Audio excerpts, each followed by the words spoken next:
Greetings, Guy Pals and Gal Pals. It's me, Camden, on Channel Camden. Back in 2002, director Sam Raimi made 3 Spider-Man films. Actually, they didn't all come out in 2002, but excuse me. He made a Spider-Man film in 2002, starring Tobey Maguire as Spider-Man. In 2004, he made a sequel. In 2007, he made the 3rd Spider-Man movie.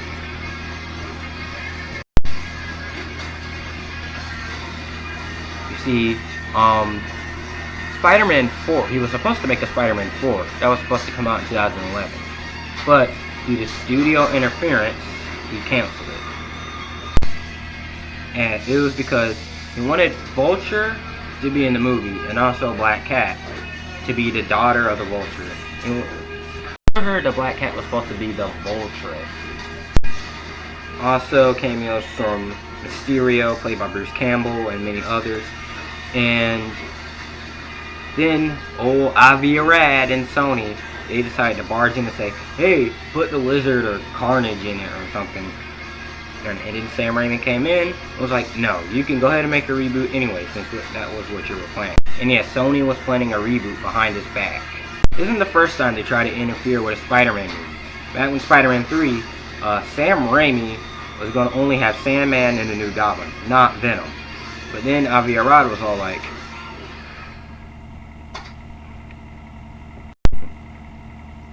oh, let's have Venom in Spider-Man 3.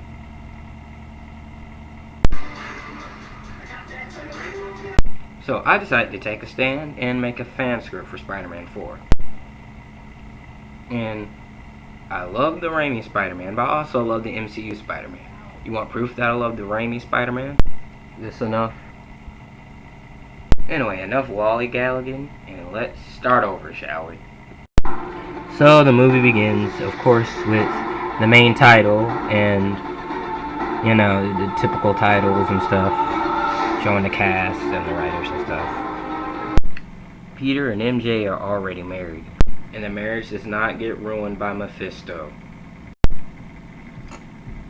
Peter looks at a picture of him, Harry, and MJ, and he's sad, because he's still grieving about Harry, and he blames himself for the loss of Harry. And MJ puts her hand on his shoulder, and also people are asking about the New Goblin a lot, since they're mysterious about him since the final battle of Spider-Man 3. And there's a montage of Spider-Man fighting villains such as the Rhino, and Spider-Man also fights the Shocker. Also, he's fighting the Prowler. He also fights Mysterio, and Mysterio is played by Bruce Campbell. And yes, it turns out that he's the same guy as the announcer at the wrestling match in Spider-Man 1, the usher in Spider-Man 2, and the guy at the French restaurant in Spider-Man 3. It's just he keeps losing his job, so he decided to steal money and stuff like that. And he gets taken to jail. Meanwhile, with Adrian Toomes, the thing is that he's losing his wife due to a terminal illness. No, the illness is not Alicia Hardy is the Vulture's daughter, and she becomes the Black Cat. They work for the Kingpin to get enough money to cure his wife. My bad. So yeah, they rob banks and steal money to give medicine to the Vulture's wife to cure her. And yeah, Spider-Man fights the Vulture and Black Cat, and also Spider-Man and Black Cat have some playful banter. And they keep fighting and fighting and fighting and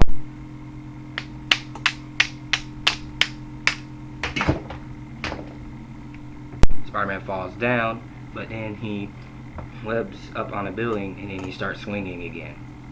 Oh yeah, also the fight is taken outside. And then Spider-Man puts the money back in the bank, and Vulture and Black Cat get away. The next day at the Daily Bugle, Jameson asks about all the pictures of the Vulture and Spider-Man and Black Cat that was at the bank. And Peter took the pictures, and then Jameson also asks, "Hey, what about that goblin guy that was around a few years ago?" And Peters gets quiet and sad. Everyone acts was wrong. And someone breaks the moment with Hoffman saying, "Why did you wait until now to ask him about the goblin guy?" And Jameson said, "Shut up, that's why." Spider-Man swings slowly. Oh wait, that clip was him swinging fast. Okay, this is a better clip. He's swinging slowly. Then he sees a billboard asking, "Who is the new goblin?" And then Peter's just is sad now. Very, very sad. And then he falls in a dark alley. Reading a Daily Bugle newspaper with the headline, "Who is the new goblin?" Peter goes to Aunt May's house to ask for advice. And then Peter is sad and everything. And Peter tells Aunt May was wrong, that he's sad about Harry. And Aunt May says, "Just because you're Spider-Man doesn't mean you will always save everyone." And Peter asks, "Wait, you knew?" And Aunt May says, "Yes, I've known for a long time, Peter. I've been suspecting it since day one." See, because in Spider-Man 2, there was a hint that Aunt May knows that Peter is Spider-Man. That look she gave him. So then Peter still feels guilty. And Aunt May says, "Harry probably sacrificed himself for you." And then Peter feels all better. And then they hug. And Vulture finds out that his wife is dead already. And then he sees Spider-Man swinging out the window. He gets slowly more angrier. Very, very angry. So, he sets out to find Spider-Man and kill him. He says, "A vulture stalks his prey." And then the vulture spies on Spider-Man. And he finds out Peter is Spider-Man since he's spying. He finds his house. And he breaks in. And he says, "Spider-Man." It doesn't sound like that. He wants Spider-Man to meet him at a specific rooftop. And he tells him to meet him at 5 p.m. And then Vulture leaves. And then Peter looks at MJ saying, "Well, at least he didn't kidnap you like all my other villains. See what I did there? A self-aware joke."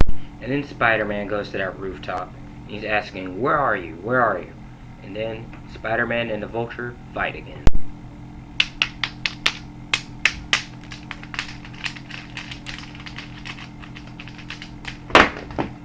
Then Black Cat sees from a distance. And then Vulture is about to stab Spider-Man with his wings. And then Black Cat stops him.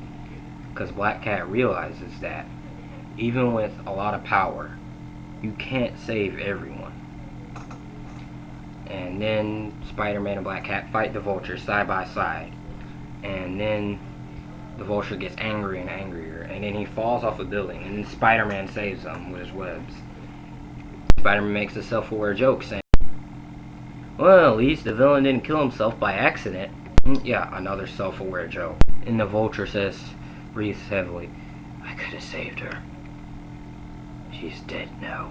And yeah, and Spider-Man says the message of the movie, yada yada yada, that even with all the power, you can't always save everyone. And even though you can still save people, just sometimes you know, whatever.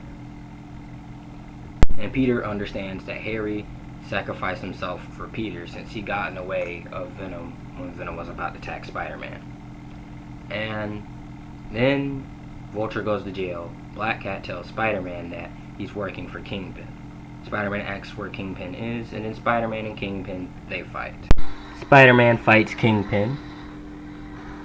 And then, simple as that, he fights the Kingpin. He doesn't do what Daredevil did with the "I'm not the bad guy" thing.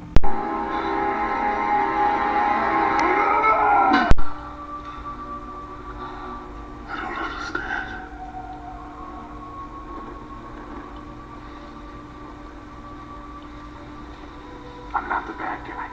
And then Kingpin goes to jail. Spider-Man goes home. Then the next day, Spider-Man hears on the radio that Electro is terrorizing the city. And then Peter suits up and puts on the Spider-Man costume, goes out the house, swings around New York, and the Danny Elfman theme is playing in the background while he's swinging around, being heroic. Also, I forgot to mention that in jail, the Kingpin hints the Sinister Six by saying, "That's Spider-Man. I need to put together a team to take him down." Yeah, there you go. And then the movie ends.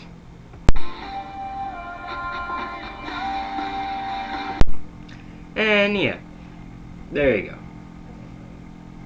There's my Spider-Man 4 fan script. In the comment section down below, you can say what you think. But I felt like I'd done pretty good when I was reading this script. Also, yeah, I'm not actually gonna make this movie. I was just saying, like, what if in an alternate universe, what if they did make Spider-Man 4?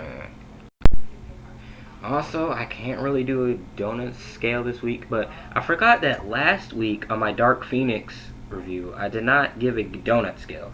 So, I gave Dark Phoenix a 1 donut. Dark Phoenix was that bad. So, with my Spider-Man 4 fan script, I feel like I get 8 or 9 donuts. But in the comment section below, you can give your own donut scale how good I did it. Anyway, next time. See ya next time.